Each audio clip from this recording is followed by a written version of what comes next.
नमस्ते भाभी। नमस्ते। फिर चल आया मुंह उठा के अपना? क्यों आया है वैसे, बताएगा कुछ? वो भैया हैं। हाँ हाँ, ये तो मैं भूल ही गई थी कि भैया से मिलने आता है। पैसे मांगने आया होगा। जब देखो तब भैया है करके चलाता है। और भैया को पागल बना बना के कितना लूट रखा है तूने उन्हें। अरे तेरे को शर्म वरम नहीं आती क्या? जब देखो तब मुंह उठा के चला आता है पैसे मांगने। हाँ नहीं तो। अरे क्या होगा इशिका, इतना शोर क्यों मचा रही हो? शोर ना मचाऊं तो क्या करूं? देखो कौन आया है। फिर पैसे चाहिए होंगे इसे। इशिका तुम साइड में आओ, मैं बात करता हूँ ना। लो। क्या बात है राहुल, कैसे आना हुआ? अरे आना कैसे होगा, पता नहीं है क्या? हमेशा की तरह पैसे मांगने आया होगा, वही करने आता है। इशिका तुम कैसे बात कर रही हो? रुक जाओ, बात कर रहा हूँ ना मैं। बताओ राहुल, क्या हुआ? भैया वो मेरे स्कूल कंप्लीट हो गया है ना, तो मैं सोच रहा था कॉलेज में एडमिशन ले लूँ। और आपको तो पता है कि पापा की जॉब है नहीं, तो मुझे कुछ पैसे चाहिए थे। अरे इतनी सी बात, तो इतना शर्मा क्यों रहा है? मैं देता हूँ ना पैसे। कितने पैसे चाहिए? 10,000। बस 10,000? अरे 10 क्यों, 50 मांग लेता या ये बोल देता भैया अपनी किडनी निकाल के दे दो। ये तुम्हारे प्यारे से भैया तुम्हें अपनी किडनी तक दे देते। अरे घर भी बेच देंगे तुम्हारे लिए। तो पता नहीं क्या समझ के जब देखो तो पैसे मांगने चलाता है। खैर मैं बता रही हूँ तुमको, ये लूट खाएगा। इशिका तुम्हें समझ नहीं आ रहा क्या? मैं बोल रहा हूँ ना, 2 मिनट चुप रहो, मैं बात कर रहा हूँ। अरे तुम कैसे बात कर रही हो? कैसे क्या कर रही हो? मुझे ही चुप करते रहते हो जब देखो तब। चुप करो और मुझे बात करने दो। कर लो।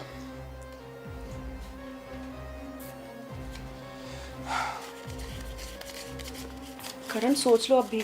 चुप करो तुम। राहुल ये लो पूरे 10,000 रुपए, और अगर और पैसे की जरूरत हो तो मुझे बता देना, शर्माना मत, ठीक है? अरे शर्माता है कभी वो? तुम भी कैसी बातें कर रहे हो करण? जानते नहीं हो क्या इसको? शर्माता और रमाता नहीं है, वो भी पैसे मांग रहे हो तो बिल्कुल नहीं। मुझे तो कभी कभी लगता है ना ये तुम्हारा मिसयूज कर रहा है। अरे इसने ना एटीएम मशीन समझ रखा है तुमको। जब स्वैप करो तब पैसे निकल जाते हैं। इशिका तुम्हें समझ नहीं आ रहा क्या? वो मेरा छोटा भाई है, और अगर उसे किसी चीज की जरूरत होगी तो वो मुझसे ही तो बोलेगा। तुम चुप करो, ये मेरे और उसके बीच की बात है। इतना सोच और तू इतना सोचा मत कर। अगर पैसों की जरूरत हो या किसी चीज की जरूरत हो तो मुझसे खुल के बोला कर, ठीक है? हाँ हाँ, पैसे क्यों, सब कुछ दे दो। घर बंगला सब नाम कर दो इसके। अरे एक काम करो, अपने कपड़े तक उतार के दे दो। यही तो चाहता है वो। तुम्हें पता नहीं कितनी जल्दी जल्दी पैसे मांगने आता है। करण तुम्हारे समझ में कब आएगा? यार हम बाद में बात करेंगे, 2 मिनट चुप रहो बस। राहुल काम हो गया ना, एक काम कर तू जा, तेरे को पता है तेरी भाभी कैसी है। थैंक यू भैया। भाभी नमस्ते। इशिका तुम्हें बात करने की बिल्कुल तमीज नहीं है क्या? अरे वो क्या सोच रहा होगा? हाँ अरे उससे जो सोच रहा है सोचने दो ना करण, कम से कम कुछ सोचे तो सही। उसके दिमाग में इतनी बात आनी चाहिए कि बार बार किसी के घर मुंह उठा के पैसे मांगने नहीं जाया जाता। किसी के घर नहीं, वो मेरा छोटा भाई है, और अगर उसे पैसों की जरूरत है मुझसे बोलेगा ना। देखो अगर तुम्हें प्रॉब्लम है ना तो अपनी प्रॉब्लम अपने पास रखो। वो मेरे से पैसे लेगा, मेरे को इस बात पे कोई बहस नहीं सुननी। करण क्या चल रहा है ये? करण मेरी बात नहीं सुन रहे और उस लड़के की बात सुने जा रहे हैं, और उस पर दिल खोल के पैसे लुटाए जा रहे हैं। 2 दिन पहले मैंने कहा था कि मुझे शॉपिंग करनी है, तब इनके पास पैसे नहीं थे। अब इस लड़के के लिए इनके पास 10,000 रुपए निकल आए।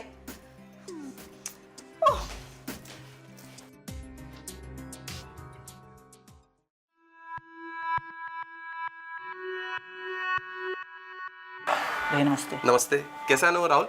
भैया वो एडमिशन तो हो गया था, लेकिन आपको पता है ना और भी घर से बहुत होते हैं, लाइक कॉलेज की फ़ीस, और वो आपको पता है गेम्स से मैंने ज्वाइन किए हुए हैं, और फिर वो 15 किलोमीटर घर दूर है, तो फिर ट्रांसपोर्ट का। ये फिर आ गया यहाँ पे। करण ये क्यों आता है बार बार बार बार? अरे क्या चाहिए भाई? एक काम कर, इनको ले जा, हर महीने आने की दिक्कत ही नहीं होगी। रोज पैसा मांगता रही हो तू। शिका रुक तो जाओ, सुनने तो क्या बोल रहा है वो। चुप रहो। राहुल तुम बताओ क्या बात है, कैसे आना हुआ? तो 15 किलोमीटर भैया बाइक से जाना सेफ़ नहीं है, और आपको पता है पूरा जंगल का एरिया होता है। तो अब मैंने बात की है कॉलेज वालों से, बट वो बोल रहे हैं कि कम से कम 10 से 12 हज़ार तो ट्रांसपोर्ट का ही जाएगा, और पापा का लोन भी आपको पता ही है, वो भी चुकाना है। तो मुझे बस 50,000 की नीड थी। अरे इतनी सी बात? इतनी सी बात है ये? 50,000 मांग रहा है वो। कभी 5 कभी 10, आज सीधे 50 पे आ गया। कल को ये लाखों मांग सकता है। करण क्या करोगे?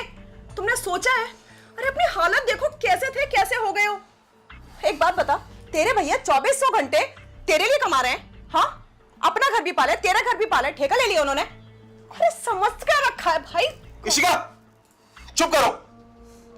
वो मेरा भाई है और वो मुझसे नहीं बोलेगा तो किससे बोलेगा? देखो तुम चुप करो, मुझे तुम्हारी कोई बात नहीं सुननी। और राहुल, तू टेंशन मत ले, मैं तुझे पैसे देता हूँ। एक मिनट, ये देख, यही तेरा ही नंबर है ना? जी भैया। भेज दी मैंने पूरे 50,000 रुपये, ठीक है? थैंक यू सो मच भैया। मतलब मैं तो बहुत परेशान था, मुझे लगा था मैं कैसे करूँगा, लेकिन आप हर बार की तरह इस बार भी आपने मेरी मदद की। और भैया मैं ना ये सारा आपका पैसा दे दूँगा वापस। लौटाना भूल जाओ। हमने उम्मीद छोड़ दी है कि तुम हमारे लिए हुए पैसे कभी लौटा सकते हो। और ये जोड़े हाथ, इस घर के दरवाजे हमेशा के लिए तुम्हारे लिए बंद। भूल जाओ कि यहाँ एक भाई रहता है तुम्हारा। भाड़ में जाओ हमारी तरफ से तुम। इशिका, तुम, मैं जब बात करता हूँ ना तो चुप खड़ी रहा करो। करण, चुप। राहुल, तू जा यहाँ से। तुझे पता है ना तेरी भाभी कैसी है, तू जा। और हाँ, किसी और चीज की जरूरत हो मुझे बता दियो। अरे शर्माया मत कर, खुल के बोला कर, ठीक है? जा। ठीक है भैया। क्या झांक रहे हो? अब घर तक छोड़ के आओगे क्या उसे? इशिका, मुझे एक बात बताओ, तुम्हें बात करने की बिल्कुल भी तमीज नहीं? अरे ऐसे कोई किसी से बात करता है क्या? देखो, तुम्हारा बात करने का तरीका ना बहुत गलत है। और सुनो मेरी बात, वो मेरा छोटा भाई है और वो मुझसे नहीं बोलेगा तो किससे बोलेगा? तुम्हें पता है, अनुज ना मेरा सबसे अच्छा दोस्त था और राहुल उसका छोटा भाई है। जब से अनुज गया है ना, मैं तो बहुत ज्यादा परेशान। जब मैं इतना परेशान हूं तो राहुल कितना परेशान होगा? देखो, वो मुझे अनुज जैसा ही मानता है और राहुल कहीं ना कहीं मेरी रिस्पॉन्सिबिलिटी है और वो रिस्पॉन्सिबिलिटी मुझे निभानी है। करण, एक रिस्पॉन्सिबिलिटी तुम्हारी इधर भी है, जिस तरफ से तुमने बिल्कुल मुंह फेर रखा है। तुम जानते हो ना अच्छे से कि ये घर किराए पे है। हमारा खुद का घर गिरवी पड़ा है और तुम्हारी जॉब, वो भी तो खतरे में आ रखी है ना। हमारे पास जितनी सेविंग थी सब खत्म हो चुकी है। मैं सब कुछ कर लूंगा, सेविंग भी कर लूंगा, घर भी बचा लूंगा, सब कुछ कर लूंगा, पर तुम्हारे ये ताने ना, ये ताने नहीं झेले जाते मेरे से, समझ गई? और मुझसे तुम्हारा ये उतरा हुआ चेहरा नहीं देखा जाता। मुझे ना तुमसे कोई बहस नहीं करनी। मेरा दिमाग मत खराब करो, हटो यहाँ से। करण,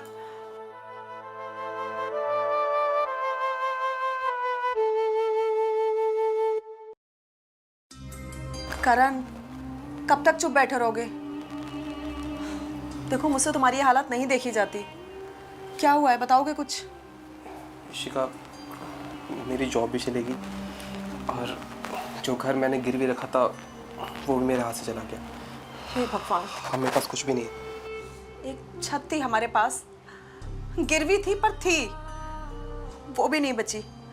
तुम्हारी जॉब का सहारा था, जैसे तैसे हम अपना गुजारा उसमें कर लेते थे, उससे भी हाथ धो दिया। करण, मैं जानती थी कि ये दिन बहुत जल्दी आने वाला है, पर तुम नहीं समझ रहे थे। देखो, किसी की मदद करना बहुत अच्छी बात होती है, लेकिन बिल्कुल लुट जाना, करण, ये कहाँ की समझदारी है? मैं तुम्हें सिर्फ इसीलिए रोकती थी, पर तुम होगे ना, बात नहीं मानते थे मेरी। इशिका, मैंने जो किया बहुत सोच समझ के किया, तुम मुझे गलत समझ रही हो। मैं आज भी तुम्हें गलत समझ रही हूँ करण, आज तुम मुझे गलत समझ रहे हो। मैं तुमसे लड़ती थी हमारे लिए। हमारी शादी हो गई है, लेकिन आगे हमारा फ्यूचर भी बढ़ेगा ना, बच्चे होंगे, कहाँ रहेंगे हम? सोचा है कभी इन सब चीजों के बारे में? इशिका, मैंने सब सोच रखा है, तुम टेंशन मत लो, मैं सब कुछ ठीक कर दूंगा, मुझे बस थोड़ा वक्त दो। करण, वक्त नहीं है हमारे पास। और वैसे अब कहाँ है तुम्हारा वो भाई जो पल पल पे पैसे मांगने आ जाता था? अब उसे नहीं दिख रहा कि हमारे पास कुछ नहीं बचा है? वो कमीना जब देखो तब आ जाता है।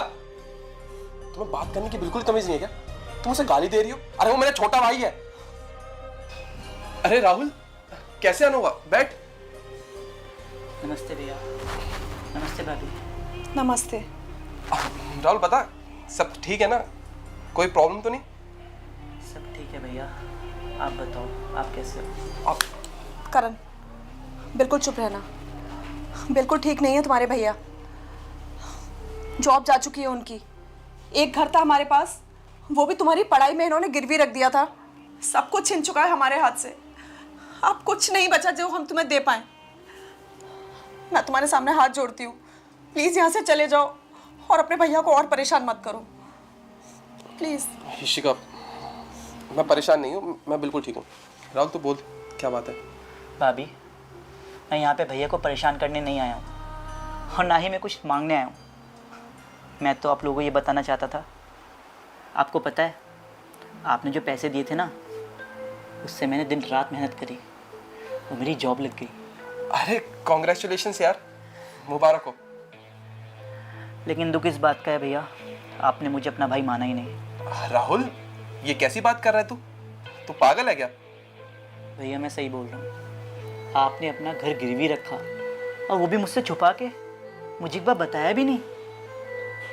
अरे राहुल, तू गलत समझ रहा है, ऐसा कुछ भी नहीं है। तू मेरा छोटा भाई है और यार वो क्या है ना, तू अपनी पढ़ाई में बहुत ज़्यादा बिजी था।